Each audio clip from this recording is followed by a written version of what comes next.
자, 이제 여러분들이 궁금해하실 이제 수술에 대해서 여쭤볼게요. 여러분들 이제 눈꺼풀 처짐, 또 눈 아래 주름, 또 얼굴 전체 처짐, 이거 고민이죠. 이게 제가 이렇게 가끔 거울 보면서 이걸 살짝 들여올려 봤더니 한 10년은 젊어 보이더라고요. 그래서 야, 이거 한번 수술을 해보고 싶다. 이렇게 해서 여러분들이 이렇게 해서 눈만 이렇게 살짝 들여보세요. 한 10년이 싹 젊어지는데 이게 참 쉬운데 이걸 수술적으로 고정을 해야 되잖아요. 또 이제 눈은 굉장히 이렇게 섬세한 조직이기 때문에 잘 건드려야 될 것 같아요. 그래서 전문가를 통해서 우리가 어떻게 수술로 좋게 만들 수 있는지 한번 제가 여쭤볼게요. 본인 소개 다시 한번 부탁드리겠습니다. 네, 안녕하세요. 저는 고위성형외과 성형외과 전문의 조건 원장입니다. 우리 중년들 있잖아요. 네. 이제 보통 이제 중년이면 40대에서 50대를 말하는데 이런 중년들이 와서 가장 많이 수술하고 싶은 부위가 어디든가요? 평균적으로 보면?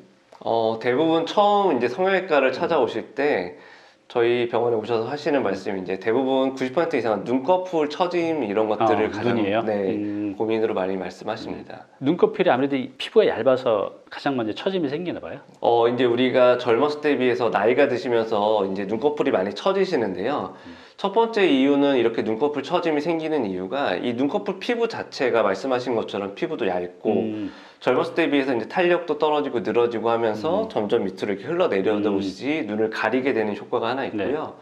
거기다 두 번째로 이제 대부분 이제 연세 있으신 분들 보면 끝에가 이렇게 짓물러가지고 눈끝이 많이 짓물러서 고민하시는 분들이 많거든요. 그게 이제 주름이 잡히니까 여기가 살이 겹치니까 그 부분에 습기가 차고 이제 짓물르는 거죠. 네, 맞습니다. 이게 그 미용적으로 뿐만 아니라 피부를 위해서도 필요한 거네요. 이렇게 끝에만 많이 짓무르는 이유는 우리가 눈꺼풀에 피부 늘어짐만 있다면 전체적으로 덮여야 되는데 대부분 연세 있으신 분들은 끝에가 이렇게 많이 짓무르는 이유는 피부 처짐과 동시에 우리가 나이가 들면서 눈썹이 젊었을 때 조금 더 위에 있다가 눈썹 자체, 눈썹 하수라고 하는데요. 눈썹 자체가 이렇게 떨어지게 됩니다.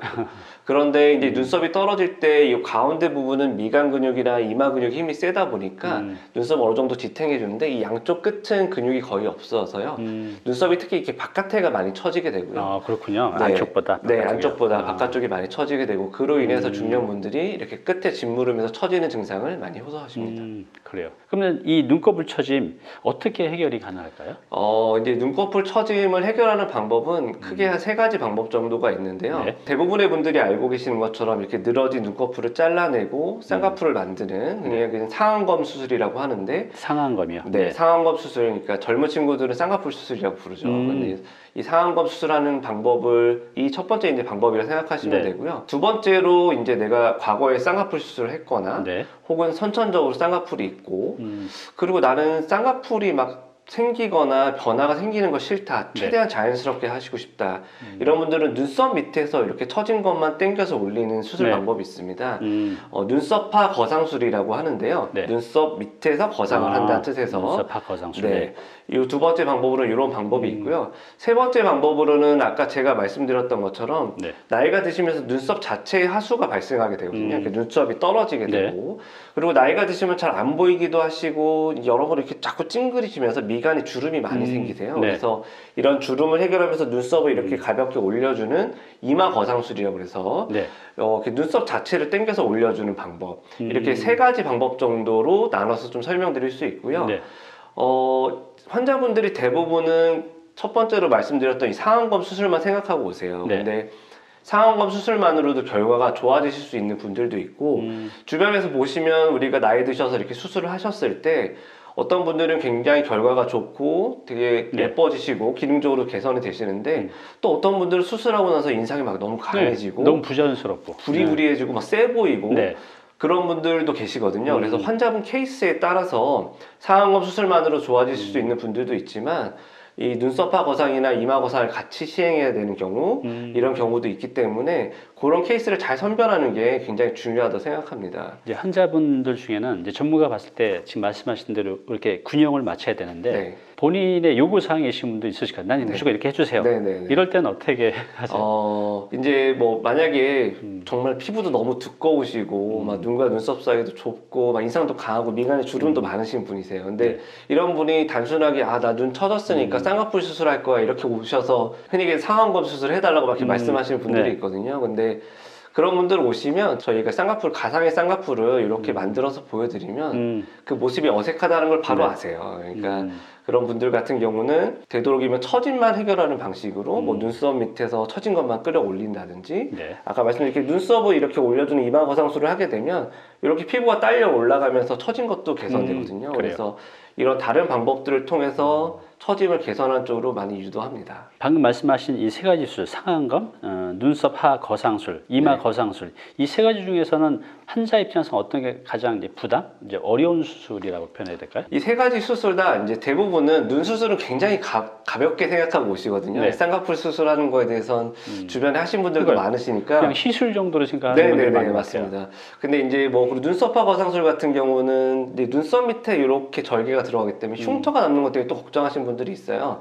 근데 이제 좀 설명드리면 뭐 상안검 수술이 많이들 알고 계시니까 그냥 클래식하게 쌍꺼풀 수술을 만든다 생각하시면 되고, 눈썹화 거상술은 환자분들이 걱정하시는 게 요 눈썹 밑에 절개가 들어가기 때문에 흉터가 보이지 않을까 이런 것들 많이 걱정하세요. 근데 환자분들한테 말씀드리는 게 요 눈썹 밑으로 들어가는 방법은 그 부분은 흉터가 이렇게 심하게 남는 부분은 아니고요. 보통 한 6개월 정도 지나면 흉터가 거의 잘 눈에 띄지 않습니다. 그리고 요즘 대부분 중년분들 이렇게 눈썹에 문신을 많이 하세요. 그래서 절개 부분 그 위로 나중에 이렇게 문신을 하시면 거의 티가 많이 나지 않기 때문에 괜찮습니다. 이렇게 말씀드리고요. 가장 무서워하시는 게 이마 거상술. 이제 이렇게 눈썹을 올려주는 수술은 뭔가 굉장히 큰 수술이라고 생각하세요. 그리고 거상 자체가 뭔가 대단한 수술 같아요. 뭐 뭔가 막 되게 막 엄청 심하게 부을 것 같고 이렇게 약간 거부감을 많이 가지시는데, 대부분 눈 수술하러 오셔서 거상 수술을 추천해 드리면 뭔가 되게 이렇게 움츠리시고 하시는데, 그러실 것 같아요. 제가 항상 말씀드리는 게 이마 거상술이 굉장히 좋은 점이 많은 수술이거든요. 그리고 수술 시간도 어떻게 보면 쌍꺼풀 수술보다 더 짧게 걸릴 수도 있고요. 회복 기간도 이제 우리가 모든 수술은 수술하고 한 2, 3일째 많이 붓는데, 이마 거상술도 2, 3일째 조금 붓고 그 이후에 한 일주일 정도 지나면 크게 일상생활하는데 지장이 없으세요. 그리고 절개 부분도 이 수술은 내시경을 보고 하는 수술이기 때문에 요 머리카락 안쪽에 내시경이 들어갈 수 있는 작은 구멍만 내거든요. 우리가 예전에 배 수술하면 뭐 개복술에서 배 열어서 했지만 요즘은 복강경이라고 해서 내시경 보고 수술하잖아요. 마찬가지 머리카락 안쪽으로 내시경만 보고 이렇게 찡그리는 근육들을 다 풀어주고 눈썹을 이렇게 가볍게 올려줘서 인상이 굉장히 밝아지십니다. 그래서 이렇게 연예인들 중에 이 수술을 많이 하시는데요. 뭐 연예인들 나왔는데 눈 수술한 것 같지 않은데 되게 인상도 밝아지고 뭔가 젊어진 것 같다. 갑자기 젊어지는 거. 그런 분들이 이마 거상술 요즘에 많이들 하세요. 그래서 이렇게 좀 설명드릴 수 있고, 막 너무 큰 수술이거나 수술 시간도 어떻게 보면 이 세 가지가 거의 비슷합니다. 뭐 1시간 내외로 걸리는 수술, 그렇게 생각하시면 될 것 같습니다. 저 같은 경우는 어떤 게 적당할 것 같아요? 제가 다행히 계속 이제 보면서 좀 생각을 해봤는데요. 다행히 일단은 쌍꺼풀이 있으셔서 이제 이게 쌍꺼풀이 이제 선천적으로 이렇게 있으신 분들은 없었는데요. 나이 들면서 이게 좀 내려가면서 쌍꺼풀이 생겼어요. 이제 이렇게 나이 드시면서 쌍꺼풀 생기는 분들의 특징이 뭐냐면 이 눈꺼풀의 지방이 좀 줄어드세요. 지금 이제 눈꺼풀에 지방이 굉장히 많으신 분들도 있고 눈이 이렇게 푹 꺼지신 분들도 있는데, 원래 이렇게 쌍꺼풀을 만들어주는 유착이 있다가 이제 나이가 들면서 지방의 양이 줄어들고 하면서 없던 라인이 이렇게 이제 드러나게 되면서 라인이 생기는 거예요. 그래서 이렇게 라인이 있으신 분들은 처짐이 훨씬 덜 하세요. 쌍꺼풀이 있으면. 그래서 제가 보기에 지금은 아직은 수술을 안 하셔도 크게 상관은 없으실 것 같고요. 눈 위 같은 경우는 조금 더 이제 나이가 드시면 이제 여기가 처지실 거예요. 이렇게. 그런 경우에 이제 아까 말씀드렸듯이 눈썹을 살짝 올려준다든지 혹은 처진 피부를 조금 이제 클래식한 방법으로 가볍게 조금 피부만 잘라내주는 정도, 그 정도만 하셔도 충분하실 것 같습니다. 한 내년쯤에 한번 뵙겠습니다. 근데 이제 환자분들이 또 부담스러워하는 것은 우리 TV 이렇게 보면 뭐 전신 마취하다가 깨어나지 못했다는 뉴스 보면 그게 한 번 봤을 뿐인데 잊혀지지가 않아요. 이게 무섭더라고요. 그래서 우리 수술을 앞둔 분들도 일단 마취에 대한 부담이 있을 텐데, 지금 이런 수술들은 뭐 이게 전신 마취도 있고 뭐 부분 마취도 있고 한데 어떤 마취를 보통 하나요? 이제 마취에 대해서 환자분들이 용어를 혼동하시는 경우들이 굉장히 많은데요. 이제 간략하게 설명드리면 마취는 크게 세 가지 종류가 있다 생각하시면 될 것 같아요. 첫 번째로 국소 마취라는 게 있고요. 두 번째로 수면 마취라는 게 있고, 세 번째로 이제 전신 마취라는 게 있는데요. 국소 마취는 우리가 뭐 예를 들어 손바닥이 찢어졌으면 요 부분에다 마취 주사를 놓게 되면 요 주변 감각만 이제 떨어지게 됩니다. 그래서 봉합할 때 이제 딱 국소적인 부분에 마취를 한다. 그래서 국소 마취라 생각하시면 될 것 같고요. 수면 마취라는 건 우리가 이제 국소 마취를 하는데 여기다 직접 주사를 하면 아픕니다. 그리고 눈이나 이런 부분들은 예민한 부분이기 때문에 여기다 직접 주사를 하게 되면 굉장히 통증이 있을 수 있어서 국소 마취와 수면 마취를 이제 보통 같이 하는데요. 수면 마취는 한마디로 약간 수면을 유도하는 겁니다. 그래요? 그래서 내가 잠들게 만들어 드리고, 근데 그 시간이 이제 뭐 길진 않죠. 눈 같은 경우는 1시간 내외니까 1시간 정도 조금 주무시게 만들고. 그게 우리 수면 내시경 하는 거하고 같은 네, 그런 맞습니다. 건가요? 네, 맞습니다. 수면 내시경 할 때 하는 마취가 수면 마취라고 생각하시면 그렇군요. 됩니다. 마지막으로 전신 마취는 완전히 본인의 자발적인 호흡이 아니라 네. 이제 우리가 이 숨을 쉬게 하는 것 자체를 기계를 이용해서 완전히 그러니까 아예 본인의 의식과 이런 호흡이 없이 기계에 의존해서 하는 수술. 그러니까 보통 통상적으로 대학병원에서 네. 혹은 큰 수술을 할 때 하는 마취가 이제 전신 마취라 생각하시면 되는데요. 대부분 뉴스에서 나와서 이제 문제가 되는 것들은 이제 수면 마취를 하는데 네. 우리가 뭐 뼈를 치거나 이렇게 출혈이 많거나 위험한 수술을 하는 경우에 수면 마취를 너무 길게 하거나 그랬을 때 호흡에 문제가 생기면서 생기는 거고요. 네. 지금 저희가 이렇게 말씀드렸던 수술들은 굉장히 수술 시간이 짧고 마취 용량이 크게 들어가지 않습니다. 네. 우리가 내시경 할 때 보통 뭐 위내시경, 대장내시경 해도 1시간 채 안 걸리시잖아요. 그렇죠. 네. 그 마취했다고 막 환자분들이 위험하거나 그러진 않거든요. 그래서 이런 눈 수술에 사용하는 마취는 이렇게 위험한 마취는 아니기 때문에 너무 크게 걱정 안 하셔도 됩니다. 저 이제 그게 굉장히 궁금했어요. 네. 이제 우리가 눈 위쪽에 아까 말씀하신 상안건, 눈썹, 하 거상술, 이마 거상술. 그래서 이제 요 눈부터 이제 위쪽인데 네. 눈 아래쪽도 보면 요 눈두덩이라고 해야 되나? 요 아래쪽이 네. 이제 좀 이렇게 불룩해지고 주름도 생기고 또 처지기도 하고. 근데 이게 참 나이 들면서 이렇게 보면 인상도 참 안 좋게 보이고 이것도 큰 이제 문제인 것 같은데 이런 경우는 이게 왜 생기는 거죠, 이러면? 이 눈꺼풀 위쪽 눈꺼풀 처진 다음으로 가장 많이 물어보시는 게 눈 밑에 이렇게 처진 거, 네. 그리고 볼록하게 지방이 튀어나오고 이런 것들을 가장 많이 고민이시거든요. 네. 이게 생기는 원인에 대해서 간단하게 좀 설명드리면 여기 이렇게 만져보면 눈 밑에 딱딱한 뼈가 있습니다. 여기 네. 보면 눈물꼬랑에서 이렇게 살짝 들어간 네. 부분이 있거든요. 네. 대부분 여기가 이렇게 약간 골져 있어서 그 부분을 뭐 다크서클 같다고 표현하기도 하시고, 그리고 그 위쪽으로는 이제 만져보면 말랑말랑하게 이렇게 볼록 튀어나온 부분, 그 부분은 실제로 지방 덩어리가 있는 부분입니다. 근데 이제 원래 그 지방 덩어리가 경막이라서 이렇게 딱 타이트한 막으로 딱 막아주고 있어서 딱 지탱해줘야 되는데, 나이가 드시게 되면은 그 경막이, 그러니까 한마디로 주머니의 힘이 약해져요. 그러다 보니까 지방이 점점 앞으로 밀고 나오게 됩니다. 그리고 이 눈물꼬랑이라고 해서 여기 푹 파인 부분은 거기는 타이트한 인대 같은 게 피부랑 뼈 사이를 딱 끌어당기고 있어서 점점 나이가 들면 그 부분은 골져지게 되고요. 그래서 위쪽에 지방은 점점 튀어나오고 밑에 있는 고랑은 점점 깊어지니까 우리가 조명이나 햇빛을 보게 되면 그 부분이 그늘져 보이고 피곤해 보이는 느낌을 주게 되고요. 세 번째로 그 눈물꼬랑을 중심으로 해서 요 위쪽은 피부가 굉장히 얇고요. 이 밑에는 피부가 좀 두껍습니다. 이 위쪽에 피부가 얇다 보니까 우리가 얇은 피부에 우리가 이렇게 주름이 많아지시는 분들 보면 피부가 얇은 분들이 주름이 더 많이 생기세요. 그래서 피부가 얇다 보니까 이 위쪽에 잔주름이 많이 생기게 됨으로 인해서 주름은 많아지고 지방은 튀어나오고 밑에는 골져 있으니까 흔히 얘기하는 다크서클처럼 보이면서 약간 피곤한 느낌이나 그런 안 좋은 인상을 주게 됩니다. 그럼 이런 것들도 뭐 수술적이나 그런 기법으로 좀 해결이 가능한가요? 네. 가장 많이 하시는 수술 중에 하나고요. 이렇게 불룩 나온 지방을 흔히 얘기하는 이제 뭐 지방 재배치라고 하는데요. 지방을 일부 제거하면서 그 아까 말씀드렸던 골진 부분에다 지방을 이동시켜서 불룩한 거는 줄여주고 꺼진 데는 메꿔주는 식으로 해서 눈밑이 좀 편편해질 수 있도록 이렇게 만들어 드리고요.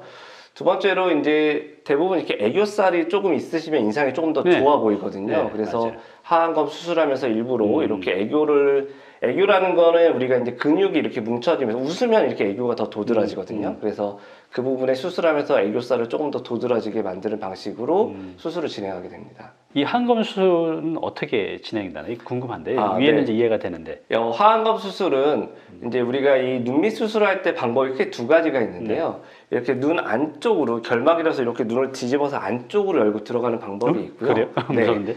근데 그거는 흉터가 남지 않는 장점이 있습니다. 그리고 두 번째로는 요 속눈썹 바로 밑에 속눈썹을 따라서 이렇게 피부를 절개하고 들어가는 방법, 이렇게 크게 두 가지 방법으로 나눌 수 있는데요. 대부분 중년분들에게 하는 수술은 피부 쪽을 절개하면서 들어가는 수술 방식이 많습니다.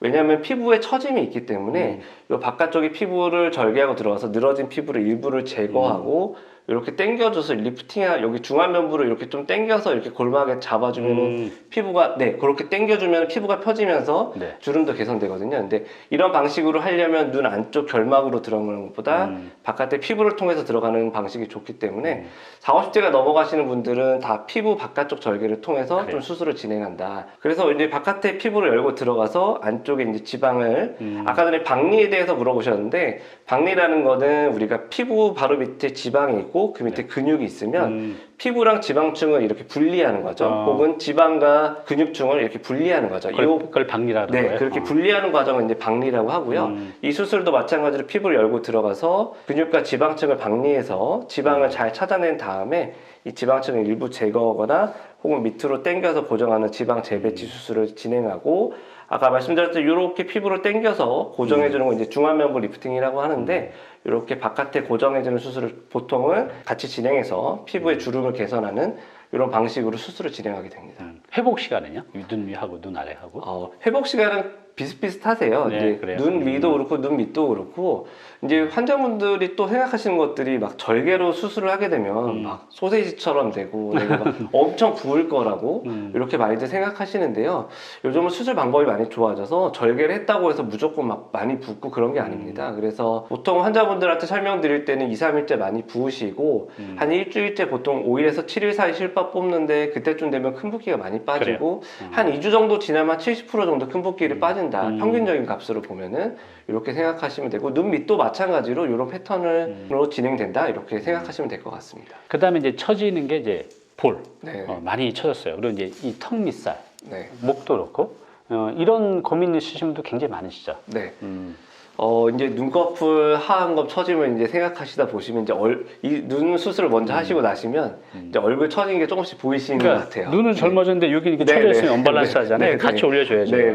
그래서 이제 이 얼굴 쪽 볼가나 이 턱 라인, 목 부분의 처짐을 이제 고민들 하시는데요. 제가 이렇게 여러 환자분들 보면서 느낀 거는 이제 처지기 시작하시면 첫 번째로 하시는 게 이제 화장품을 좀 바꾸시면서 주름 개선 화장품도 쓰시고 조금 이제 돈을 투자하기 시작하십니다. 그거는 어느 정도 한계가 있죠. 아무리 좋은 화장품을 써도. 그러면 이제 화장품으로는 유지나 어떻게 보면 관리의 차원이지 개선이 되는 건 아니거든요. 이제 그 다음 스텝으로 가시는 게 이제 흔히 얘기하는 레이저 치료나 얼굴에 직접 주사를 하거나 이런 시술들을 조금 이제 반복해서 시행을 하시고요. 이런 시술을 한다 하더라도 얼굴이 막 쫙 올라가거나 그런 건 아니고 약간 타이트닝의 개념, 더 노화가 진행되는 걸 좀 막아주는 개념이라 생각하시면 되고요. 이 시술하고 이제 수술이 차이가 있는데 시술은 보통 이제 레이저 아까 말씀하시는데 이 시술도 너무 자주 하면 안 좋다고 그러는데 그런가요? 아니면 상관이 없나요? 이제 환자의 피부톤에 따라 다른데요. 이제 레이저나 혹은 뭐 피부에다 직접 주사를 하거나 이런 과정들이 너무 자주 많이 반복되면은 피부에 자극이 되거나 그래서 레이저 하고 나서 막 붉은기가 돌거나 오히려 피부가 두꺼워지거나 이런 분들이 간혹 생기거든요. 그래서 그거는 이제 환자분 피부 타입에 따라서 많이 다를 수 있기 때문에 꼭 전문가랑 상의를 하셔서 결정하시는 게 이제 좋고요. 근데 이런 시술들을 저도 이제 저희 병원에 오시는 분들 중에는 이제 안면거상술이라고 해서 이제 얼굴을 당기는 수술을 많이들 하시는데요. 그런 분들 중에 과거에 너무 막 실을 너무 많이 넣으셨거나 얼굴에 막 이물질 같은 걸 너무 많이 넣으셨던 분들은 나중에 수술할 때 조금 그런 것들이 수술자 입장에서는 조금 이제 어려워지는 상황이 좀 생기기도 합니다. 그러면 본인 입장에서는 나 예전에 여기 많이 넣었습니다라고 미리 얘기를 해드리는 게 낫겠네요, 선생님께. 네, 그렇죠. 안쪽의 상황에 대해서 저한테 이제 과거에 시술하셨던 경력들에 대해서 조금 더 자세히 말씀해 주시면 수술할 때 뭐 이제 예전에 뭐 한참 전에는 막 의료용으로 허가받지 않은 물질들 막 그런 걸 얼굴에 넣는 분들도 굉장히 많으셨거든요. 그래서 그런 히스토리 같은 것들은 잘 말씀해 주시면 수술하면서 그런 것도 일부 제거할 수도 있고 수술할 때 참고가 되니까 그런 것들은 당연히 말씀해 주시는 게 더 도움이 됩니다. 그 실리프팅 하면 이제 어느 정도 효과는 나타나죠?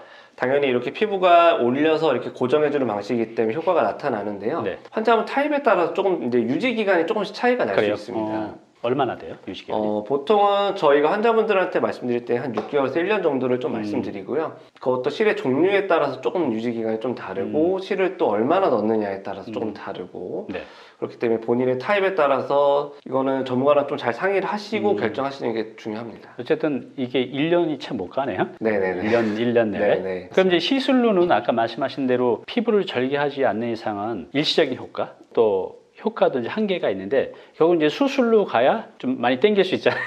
네, 맞습니다. 이 볼이나 이런 턱, 이 처짐은 수술 방법이 어떤 게 있나요? 아까 말씀드렸듯이 처음에 이제 레이저 하시고 주사 시술 같은 거 하시다가 실리프팅을 하시고 그 다음에 이제 유지 기간도 조금 짧고 이제 더 강력한 효과를 원하시는 경우에 이제 조금씩 이제 절개가 들어가게 되는데요. 요즘 이제 안면과 상술은 굉장히 좀 큰 수술이라고 생각하시고 부담감을 느끼시니까 네. 그 전에 많이 시행하는 게 이제 미니 리프팅이라고 해서 미니 리프팅이요? 네, 네. 절개를 최소화해서 이런 구렌다로 안쪽에 머리 쪽에 이제 절개해서 이렇게 당겨주거나 이제 귀 앞쪽에 작은 절개창을 통해서 이렇게 심술보 같은 데를 이렇게 당겨주는 식으로 해서 네. 수술을 많이 진행하십니다. 이런 수술 방법은 좋은 점은 안면과 상술에 비해서는 회복이 빠르고요. 실리프팅에 비해서는 효과도 더 오래가고 효과도 조금 더 강력하다. 그렇게 말씀드릴 수 있습니다. 실리프팅하고 안면 과상술 중간 정도라고 보면 되네요. 네네. 몇 년이 나가요, 이거는? 이것도 이제 환자분들에 따라 다른데요. 이제 제가 환자분들한테 이제 말씀드리는 게 내가 어디까지의 효과를 보고 싶은지가 굉장히 중요한데요. 네. 이렇게 내가 당겨서 원장님 저는 이렇게 드라마틱한 효과를 보고 싶어요. 그렇다면 이렇게 당기면 피부가 이만큼이 남거든요.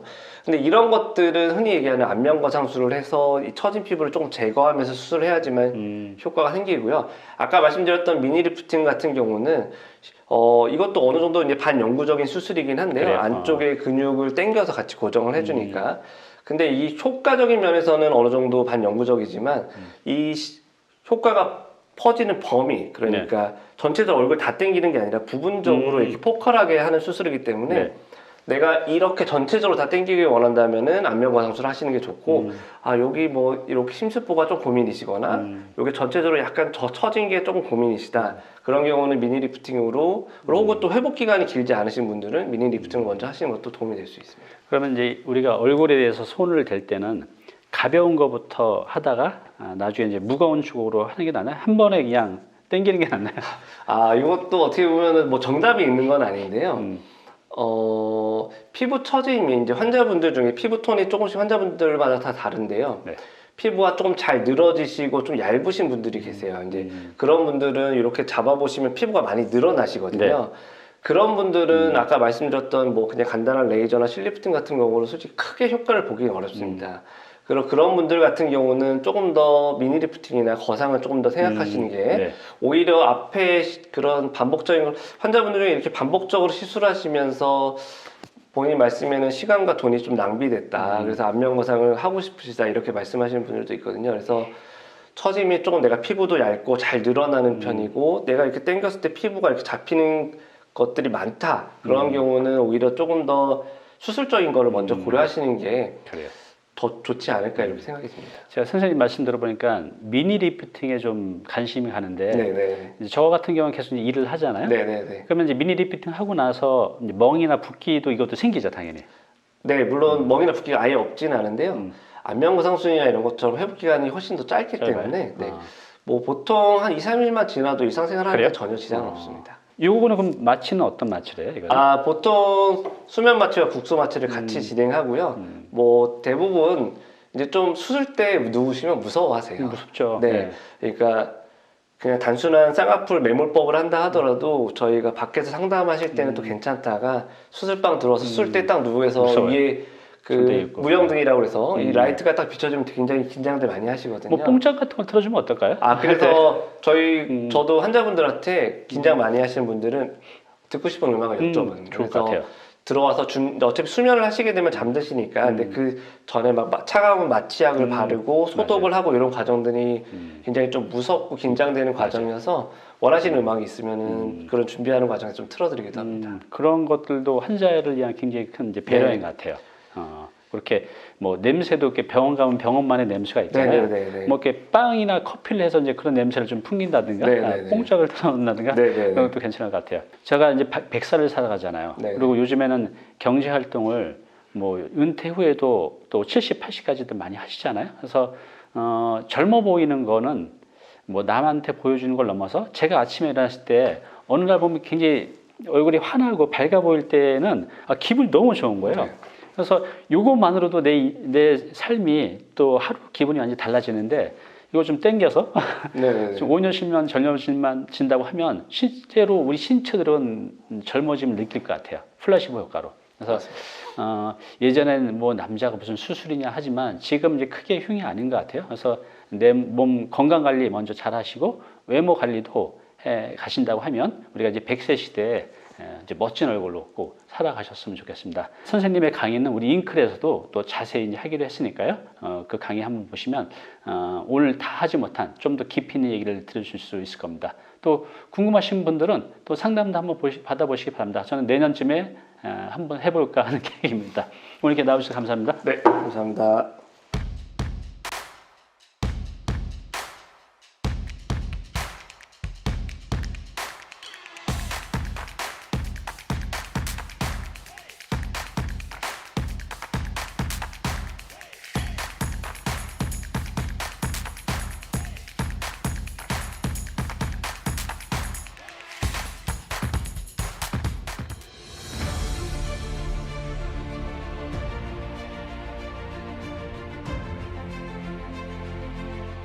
네, 오늘 정보 도움이 좀 되셨나요? 앞으로 이런 정보 계속 받아보실 분은요, 여기 구독 부탁드리고요. 그 다음에 오른쪽은 제가 추천하는 영상입니다. 꼭 한번 보시기 바랍니다.